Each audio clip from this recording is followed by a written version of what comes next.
Olá, meus alunos, sejam bem-vindos para mais esse vídeo. No vídeo passado, nós vimos que era possível a gente criar diversas arquiteturas diferentes para sistemas distribuídos, inclusive a arquitetura cliente-servidor. Nesse vídeo, eu gostaria de mostrar para vocês como é possível a gente criar uma camada transparente para o usuário, onde nós vamos ter uma réplica de servidores à disposição deles. Imaginem a seguinte situação. Aqui eu tenho um cliente, num terminal, acessando um determinado roteador aqui, através de um roteador, e ele vai acessar dois servidores aqui que são clones entre si. Mas eu gostaria de transformar todo esse acesso transparente para esse usuário. A ideia é o seguinte, ele vai acessar um determinado equipamento, que no caso eu vou colocar o próprio roteador como a aparência de um servidor. Então ele vai usar o navegador dele para acessar o próprio roteador, e o roteador vai pegar os pacotes de informações que estão sendo recebidos para ele, como se ele fosse um servidor, e vai encaminhar essas solicitações para os dois servidores que estão na rede. Esses servidores, então, vão responder para o roteador, que encaminha essa solicitação para o próprio terminal do cliente. Para o cliente, ele vai ter a sensação de que o roteador é um servidor web. Ele fez a solicitação ao roteador e o roteador aparentemente respondeu para ele com a página que ele solicitou. Mas, na verdade, não foi isso que aconteceu. O roteador vai encaminhar essa solicitação trocando o destino do pacote, um DNet, encaminhando ao mesmo tempo para dois servidores. Isso aumenta, nesse caso, a disponibilidade desses dados. Porque caso um servidor saia fora do ar, o outro servidor pode assumir no lugar, garantindo assim que a página dificilmente saia do ar, porque mesmo que um caia, o outro vai responder. Como eles são clones entre si, eles têm a mesma página, então para o usuário ele nem vai perceber que a ausência desse conector, desse objeto que acabou de cair no nosso cluster de servidores. Então vamos ver isso acontecendo aqui. Então eu instanciei aqui nessa simulação a máquina do cliente. Essa aqui é a máquina do cliente, ele está com a página. Ele está conectado ao roteador. Vamos olhar aqui, o roteador para ele. Deixa eu aumentar um pouco aqui a visão, Deixa eu dar um zoom in aqui para vocês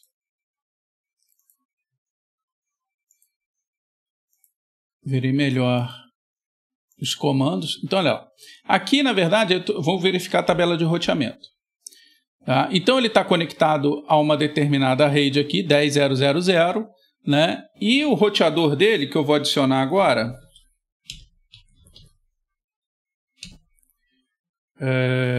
vai ser esse roteador que está aqui atrás, que eu falei, e é o IP dele.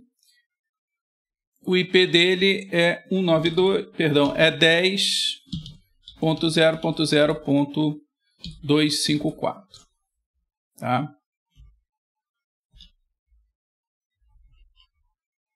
O comando aqui, gateway, é 10.0.254. Se eu fizer um ping aqui para 10.0.0.254, ele está me respondendo, é o roteador que eu acabei de configurar aqui. Então esse cara passa a ser o meu roteador, Vamos consultar novamente. Está lá ele como sendo o meu roteador nesse momento. Pois bem, o roteador, vamos abrir aqui a máquina que executa o terminal do roteador. O roteador ele possui duas interfaces. Vamos ver aqui na figura. Essa interface aqui está conectada diretamente ao cliente, que é esse 10.0.0.254. Do outro lado, ele tem uma rede 192.168.0 aqui, que está conectado a esses dois servidores aqui. Vamos dar uma olhada aqui nessas interfaces.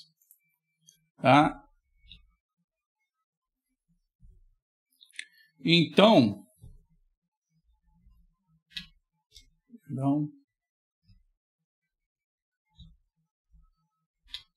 olha aqui, Se a gente observar aqui, nós temos a ETH0 como o IP 10.10.10.0.0.254, que é exatamente a interface que eu falei que está conectada a esse terminal, e a ETH1 como sendo o 92.168.0.254 interligado, né, desse lado aqui, através desse hub, com esses dois servidores aqui. Pois bem, se eu voltar ao cliente aqui, tá, e tentar acessar aqui o IP desse servidor, né, que é 10.0.0.254, vamos ver lá, ele me retornou que não conseguiu acessar esse serviço. Simplesmente porque esse servidor, ele não é um servidor web, ele é um roteador. Tá? Eu acabei de configurar esse IP aqui como sendo o roteador, né? Então ele não tem serviço web. Mas para eu criar esse sistema distribuído, o que eu vou fazer? Eu vou voltar aqui ao roteador e vou fazer duas coisas. A primeira coisa que eu vou fazer aqui, eu vou criar um comando justamente para mascarar, para ocultar esse acesso de IPs entre as duas redes. Eu não quero que o cliente veja o acesso a servidores lá dentro, tá? Então eu vou ocultar isso usando um SNet, que seria, na verdade, um masquerade, né? Então eu vou botar aqui iptables-tnet -a host routing. Vou fazer um job de masquerade, ou seja, eu vou estar mascarando, né, esses acessos. Muito bem. Mas tudo bem, eu estou ocultando os IPs, mas eu ainda não estou mandando essas informações lá para a rede, tá? Então, se eu acessar aqui, né, ele continua tentando acessar o meu roteador, só que ele não tem página. Eu estou ocultando os IPs, mas não tenho página. Então tá, vamos fazer o seguinte, vamos direcionar todos os pacotes que chegarem para esse roteador, eu vou mandar para os servidores acessar, para os pacotes como se fossem encaminhados para os servidores. É um DNet, estou trocando o destino dos pacotes.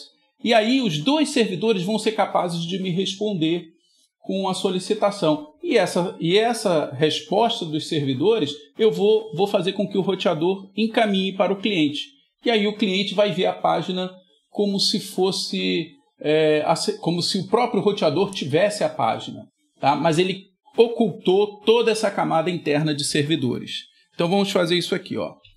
iptables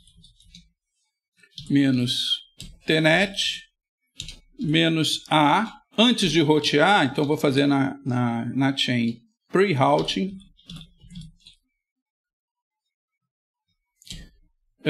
Se o destino desse pacote for o próprio roteador, então o destino for 10.0.0.254, que é o IP do roteador virado para o cliente, né?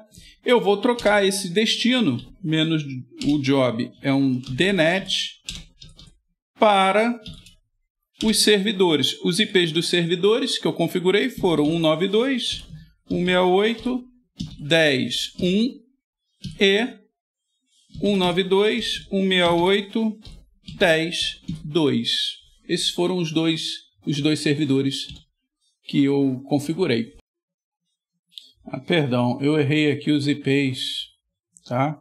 Deixa eu corrigir aqui. Eu botei 10, a rede é 0, tá? Então, iptables -tnet -d pre-routing. Vou apagar essa regra que eu acabei de colocar, porque eu errei o IP aqui. Na verdade, não é 10, é 0, 01 e 02.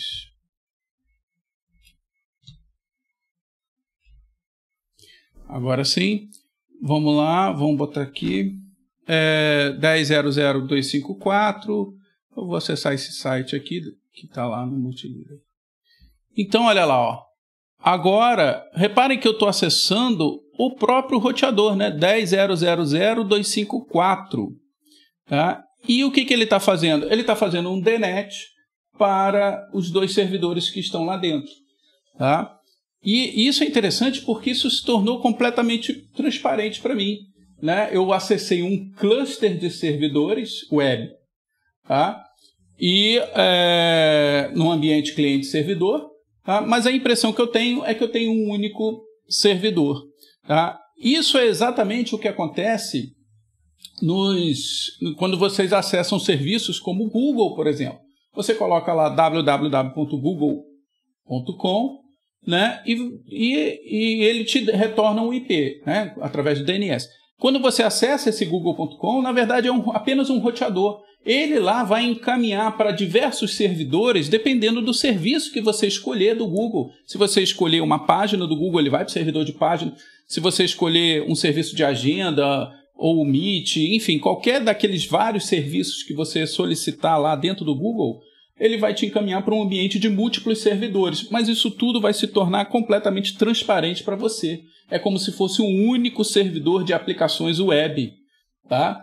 Isso é que a gente chama de sistemas distribuídos em ambiente de servidores, tá? Cliente, servidores distribuídos. Tá bom? Muito obrigado. Vamos aguardar o próximo vídeo.